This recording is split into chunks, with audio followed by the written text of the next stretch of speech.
Hi friends, welcome to ವಿಂತಾ vlogs. ನಿನ್ನೆ ನಾನು ನಿಮಗೆ ಅಯ್ಯಪ್ಪ ಸ್ವಾಮಿ ಜನನ ಬಗ್ಗೆ ಎಲ್ಲ ಹೇಳಿದ್ದೆ. ಸೊ ನಾನು ಈಗ ಕಂಟಿನ್ಯೂ ಮಾಡ್ತಾಯಿದ್ದೀನಿ. ತದನಂತರ ಅಯ್ಯಪ್ಪ ಸ್ವಾಮಿ ನಾಮಕರಣ ಎಲ್ಲ ಆಗುತ್ತೆ.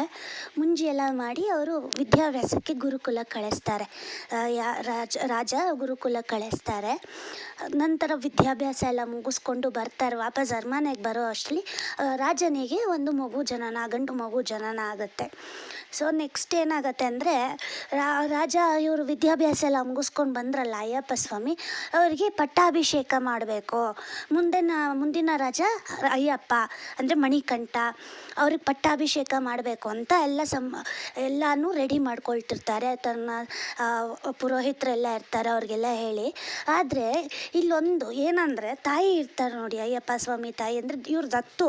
ಇವ್ರು ಸಿಕ್ಕಿರೋ ಮಗುನ ತೊಗೊಂಡ್ಬಂದು ಸಾಕಿರೋದ್ರಿಂದ ಅವ್ರಿಗೆ ತಂದೆ ಸ್ವಂತ ಮಗು ಹುಟ್ಟಿದಾಗ ಅವ್ರಿಗೆ ಅಯ್ಯಪ್ಪ ಸ್ವಾಮಿನ ಪಟ್ಟಾಭಿಷೇಕ ಮಾಡೋದಕ್ಕೆ ಇಷ್ಟ ಇರಲ್ಲ, ರಾಜ ಅಂತ ಅವರು ಹೇಳೋದಕ್ಕೆ ಇಷ್ಟ ಇರಲ್ಲ.